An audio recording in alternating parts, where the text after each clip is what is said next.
Comenzamos la sesión ahora de novedades de insuficiencia cardíaca. Me acompañan mi amiga Mirta Díez, jefa del programa de insuficiencia cardíaca y trasplante del Instituto, Luján Talavera y Lucrecia Burgos, todas miembros de este grupo de insuficiencia cardíaca. Así que Mirta, contanos qué novedades tenemos para nuestra audiencia.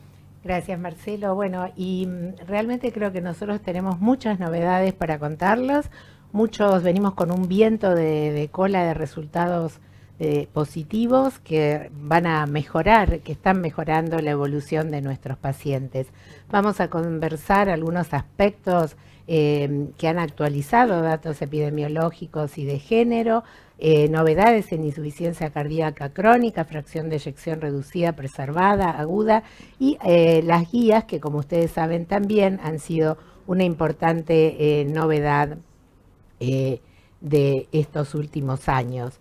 Respecto de la prevalencia, solo comentar que la AJA ha mostrado un atlas global de la prevalencia y la incidencia de insuficiencia cardíaca y seguimos teniendo una prevalencia entre 1,5 y 4% para los países desarrollados y una incidencia de 3,2 por 1000 pacientes. Pero me parece muy interesante mostrar los datos que se presentaron este año, donde vemos que la prevalencia global de la insuficiencia cardíaca sigue en aumento y que esto es a expensas del incremento de la prevalencia en la insuficiencia cardíaca con fracción de eyección preservada. Y si bien la incidencia está estable, está disminuyendo la incidencia de la insuficiencia cardíaca con fracción de eyección reducida, seguramente relacionada con el mejor tratamiento de los eventos coronarios agudos. Y también mostrar cómo la mortalidad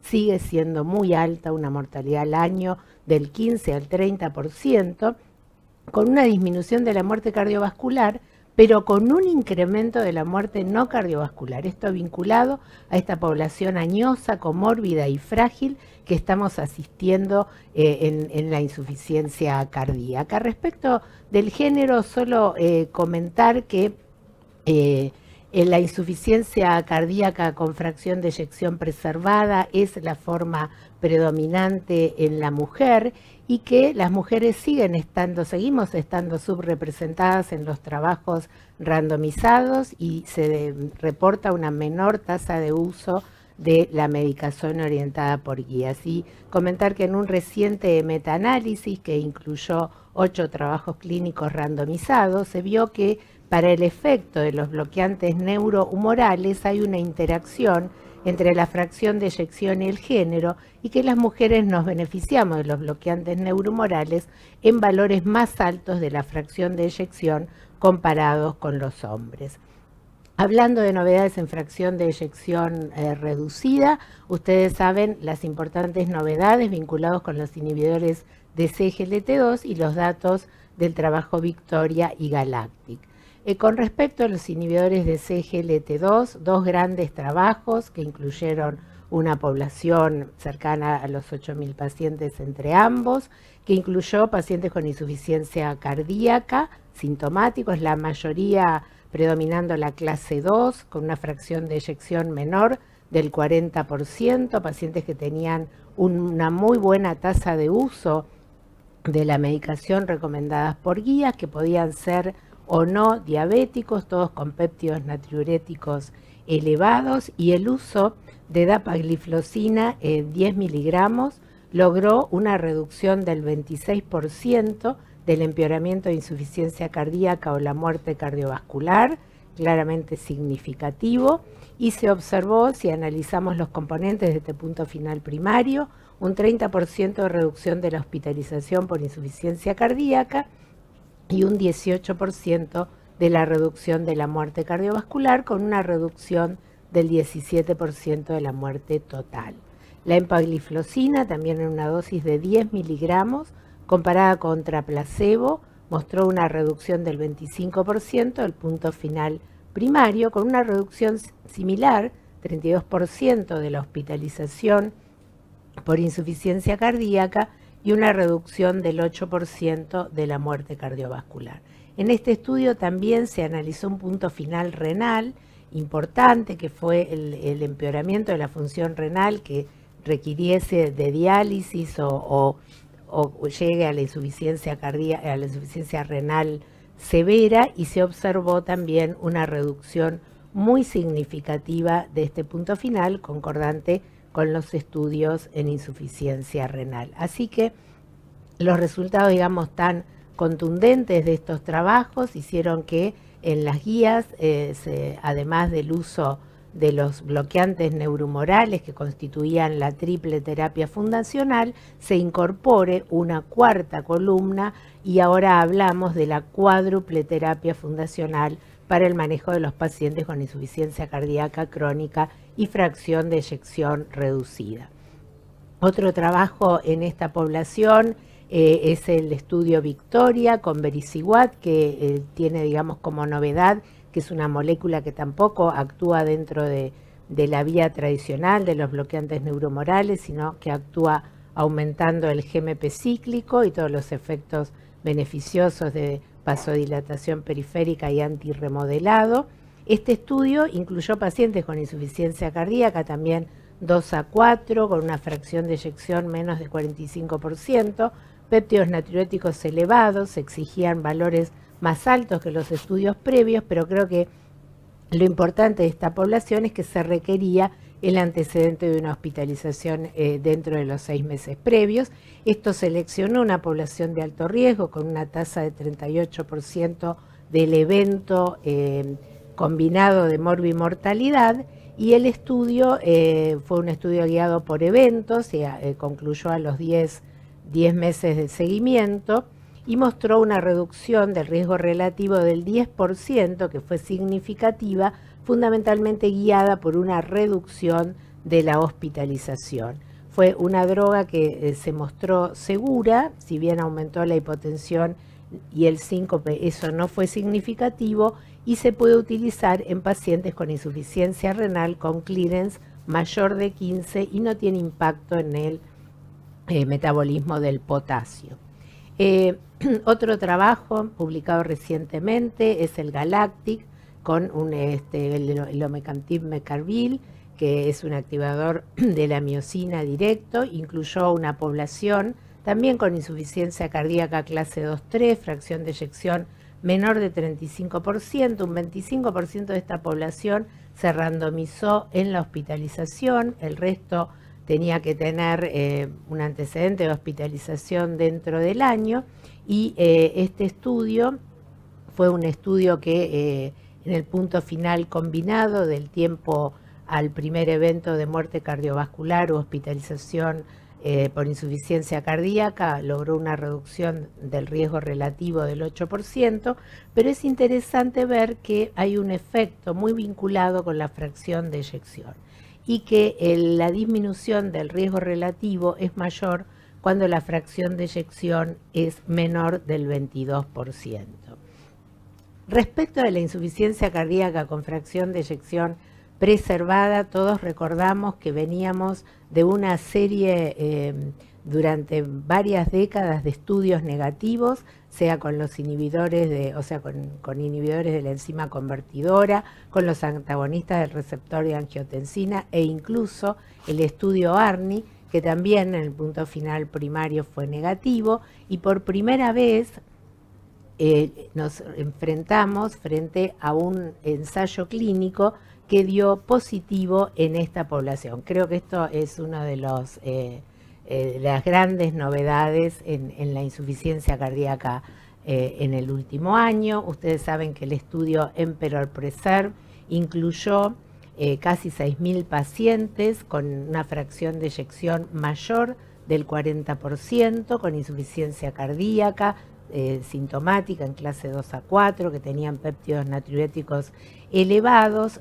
Fue estratificado por valores de fracción de eyección más o menos de 50%, y el punto, la población podía ser diabética o no diabética claramente, y el punto final primario, que fue un compuesto de muerte cardiovascular y hospitalización por insuficiencia cardíaca, se redujo en un 21%, lo que fue altamente significativa, y también la reducción estuvo guiada fundamentalmente por una disminución de la hospitalización por insuficiencia cardíaca. Y esto, por supuesto, se vio independientemente del estado de diabetes de los pacientes e independientemente de la fracción de eyección, si bien el grupo con más de 60%, el intervalo de confianza en el análisis de subgrupos pasó el 1. Pero bueno, creo que claramente acá tenemos una novedad muy importante, además de mejorar el punto final de morbimortalidad, tuvo un impacto positivo mejorando la calidad de vida y la clase funcional de los pacientes. También conocemos que un estudio, digamos, hermano con dapaglifosina, que es el estudio de LIVER, se presentará en el europeo en Barcelona, pero ya sabemos que redujo el riesgo de muerte cardiovascular o empeoramiento de la insuficiencia cardíaca. Y este es un estudio que probablemente en la población lo que tengamos para destacar es que incluyó pacientes a partir de los 40 años, o sea, un poco más grandes, y que incluyó también pacientes con fracción de eyección recuperada, con lo cual también ahí vamos a tener un dato de una población que nos interesa conocer su evolución. Respecto a insuficiencia cardíaca aguda, también con inhibidores de CGLT2 tenemos los datos del estudio EMPULSE, donde 530 pacientes con insuficiencia cardíaca descompensada, independientemente de la fracción de eyección, fueron randomizados dentro de las 24 horas post salida del diurético endovenoso hasta 5 días posteriores a la hospitalización, y se vio que el uso de empagliflozina mejoró un punto final combinado que era de beneficio clínico y estaba compuesto por la muerte, la hospitalización por insuficiencia cardíaca, o sea, el número de hospitalizaciones, el tiempo a la hospitalización y a la calidad de vida. Los pacientes fueron seguidos durante 90 días y aquellos pacientes que habían recibido empagliflozina después de la compensación tienen un 36% más de posibilidad de experimentar este punto final primario de beneficio clínico. O sea, esto ha demostrado entonces que el inicio de la empagliflozina en la hospitalización por insuficiencia cardíaca, independientemente de la fracción de eyección, es seguro y alcanza este punto final primario de beneficio clínico. Y finalmente, un estudio que realmente es muy interesante por lo novedoso, por el diseño. Realmente comentábamos con Lucrecia qué manera inteligente de obtener un resultado de valor para la clínica, donde también un grupo de 60 pacientes fueron aleatorizados en las 12 horas del ingreso por insuficiencia cardíaca aguda a empagliflozina versus placebo, y los puntos finales fueron la diuresis acumuladas al 5.º día, la efectividad diurética y los péptidos natriuréticos y los marcadores de daño renal. Y como vemos, el agregado de empagliflozina, por supuesto, al tratamiento convencional de diuresis con los diuréticos de ASA, aumentó un 25% la diuresis acumulada, aumentó la eficacia diurética, disminuyó de manera más significativa los péptidos natriuréticos y no afectó los marcadores de función renal. También me parece que para nuestro manejo clínico, este efecto diurético de las gliflocinas agregadas a la furosemida parece tener un impacto beneficioso. Y finalmente, hacer un comentario respecto de las diferencias que tenemos en las guías. Si analizamos las guías del ACC con las guías de la Sociedad Europea de Cardiología, podemos ver que tenemos algunas diferencias, sobre todo vinculadas con el uso, el nivel de evidencia del uso de los péptidos natriuréticos para el diagnóstico, que las guías americanas aumentan el nivel de evidencia para su uso. También dentro del tratamiento tenemos algunas diferencias. Como ustedes saben, las guías americanas siempre nos hablan de los diferentes estadios de la insuficiencia cardíaca y nos recomiendan cómo prevenir la insuficiencia cardíaca, a diferencia de las guías europeas. Y acá está lo que les comentaba de los péptidos natriuréticos, con un nivel de recomendación 1A para las guías americanas y 1B para las guías europeas. Y respecto del tratamiento, las diferencias son que las guías americanas nos proponen el uso de los inhibidores de neurohumorales en los pacientes que tienen insuficiencia cardíaca con fracción de eyección en el rango medio, y los inhibidores de CGLT2 están también solamente recomendadas por las guías americanas. En los pacientes con fracción de eyección preservada, las guías americanas proponen el uso de los inhibidores de CGLT2, cosa que, bueno, las guías europeas ustedes saben que no las proponen porque salieron en ese sentido viejas, ya que se presentaron en forma conjunta el estudio Emperor Preserve con las guías. También comentar que las guías americanas nos hablan de la fracción de eyección recuperada, que también es una diferencia con la europea, que yo creo que es un término que es de mucha utilidad porque vemos muchos pacientes con fracción de eyección recuperada, entonces me parece importante que tengan, digamos, una distinción para poder entender cómo debemos manejarlos. Así que bueno, con esto y las recomendaciones de CDI CRT, que en las guías americanas tienen un mayor nivel de recomendación para su uso en la prevención primaria en la insuficiencia cardíaca no isquémica, que es 1A versus 2A de las europeas, y respecto del CRT, que se habla de diferentes cortes del QRS en diferentes escenarios. Entonces, bueno, con esto les agradezco muchísimo y bueno, pasamos a la discusión. Gracias, Mirta. Les recuerdo a nuestra audiencia que a través del chat nos pueden hacer preguntas. Ya han llegado algunas preguntas desafiantes. Por ejemplo, pregunta, y esta pregunta se la podríamos hacer a Luján, en pacientes con insuficiencia cardíaca con fracción de eyección reducida, que ingresan por insuficiencia cardíaca grave, por ejemplo, shock cardiogénico o near shock, ¿cuánto tiempo esperas para iniciar el tratamiento con inhibidores CGLT2? Y yo te diría un pasito más.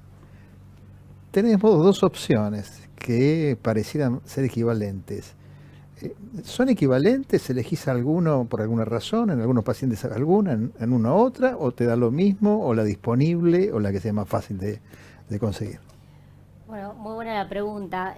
Respecto de los pacientes que se internan descompensados de su miocardiopatía, el primer mensaje que tengo para dar es que respecto de los inhibidores de CGLT2 estamos aprendiendo y que me parece que hay que ser muy cautos al momento de tener un paciente en pre-shock o en situación de shock respecto de la medicación bioral.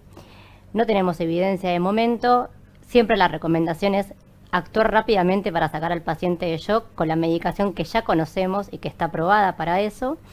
Recuerdo, a propósito de la pregunta, es muy buena que la hayan traído, que el tiempo es músculo, así que el concepto es, hay que sacar rápidamente al paciente de shock, y después, si el paciente evolucionara de manera favorable y se estabilizara, ahí sí podríamos considerar la titulación, una vez estable el paciente, de la medicación por boca, que eventualmente puede incluir un inhibidor de CGLT2. Hay alguna evidencia respecto del tratamiento prealta del paciente con insuficiencia cardíaca.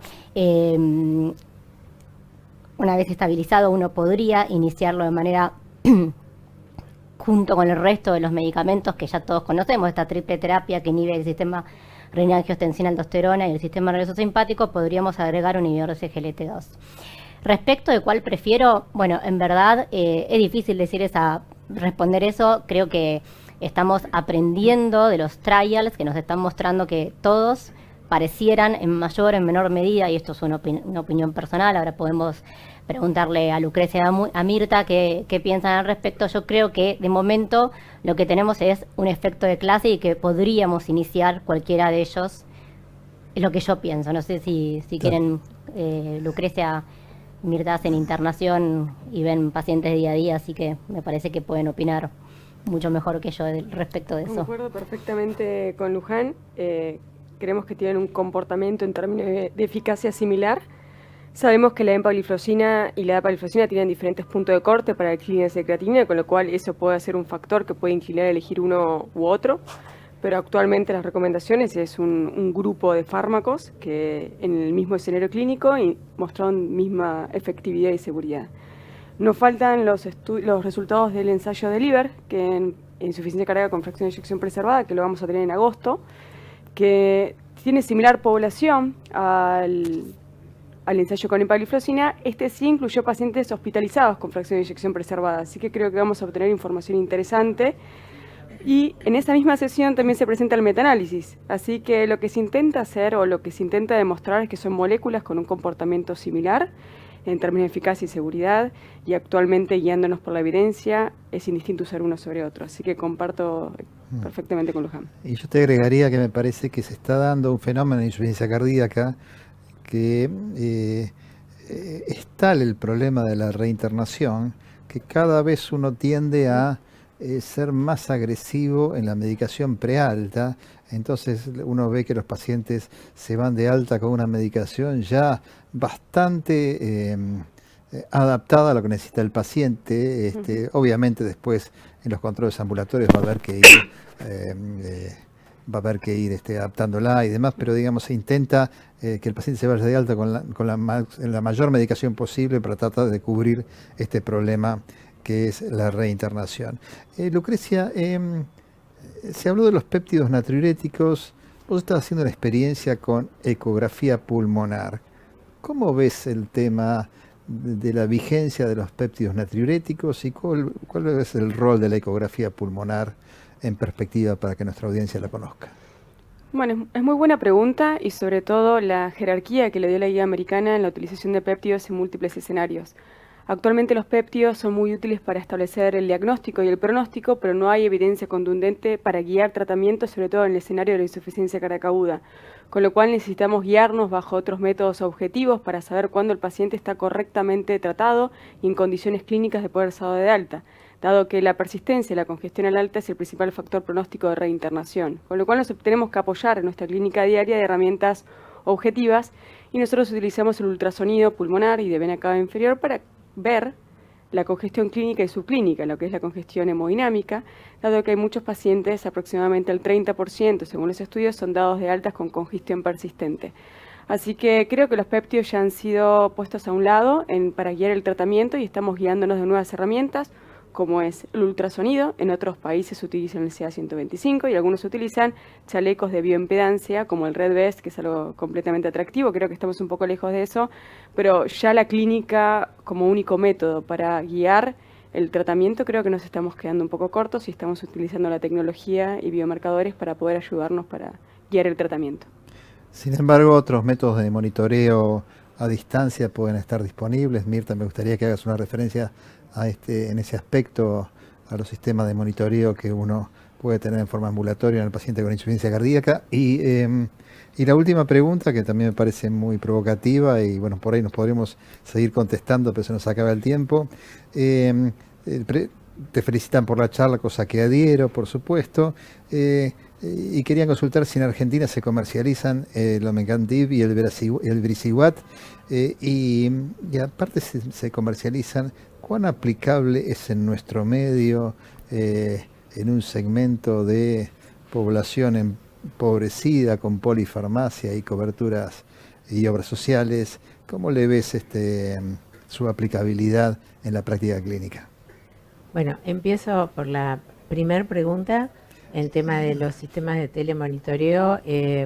Bueno, por supuesto podemos hacer telemonitoreo desde múltiples tecnologías, la verdad que lo que me gustaría comentar es lo que nosotros estamos trabajando, que es con con telemonitoreo a partir de una aplicación en la cual a partir de la carga de los parámetros vitales, de signos y de síntomas en forma diaria, nosotros recibimos esa información a partir de un algoritmo de alarmas y esto nos permite una comunicación muy rápida con el paciente que tiene alguna alarma de episodios de posible descompensación. Yo creo que actuar de esta manera proactiva, en lugar de esperar que el paciente se presente ya con síntomas de ganancia de peso y disnea en clase funcional 4, es una herramienta útil que por otro lado está demostrado en trabajos aleatorizados que mejoró la hospitalización y también la mortalidad. Así que un poco quería comentar que creo que la telemedicina es una herramienta que vino para quedarse y que en las patologías crónicas claramente nos va a ayudar al seguimiento de los pacientes y que bueno, nosotros estamos haciendo nuestra experiencia con esta aplicación. Y después respecto de si las medicaciones están comercializadas, la respuesta es no. El Vericiguat está por ser aprobado, por lo cual yo entiendo que este año va a estar disponible y el Omecantin Mercavil no está en proceso de autorización en nuestra agencia regulatoria. Y después respecto del uso del costo adicional de la medicación en insuficiencia cardíaca, yo entiendo que esto hay que hacer análisis serios de costo-efectividad, que no tenemos que guiarnos por el valor de un medicamento. Por supuesto, todos desearíamos que los medicamentos sean de acceso, todos deseamos que los medicamentos sean de acceso universal, pero para contestar la pregunta, ahí hay que hacer un análisis de costo-efectividad. Una internación por insuficiencia cardíaca es sumamente costosa, no solo en el dinero, es costosa en que empeora gravemente el pronóstico del paciente y la calidad de vida. Entonces, eso es el análisis que nosotros tenemos que hacer. Y está claro que el uso de la cuádruple terapia produce una reducción del riesgo de morbimortalidad de casi el 70%. Entonces, la adición de la medicación disminuye la morbimortalidad de los pacientes. Muchas gracias a los panelistas, muchas gracias a la audiencia y los esperamos en la próxima reunión de cardiopatía estructural que viene a continuación. Muchas gracias.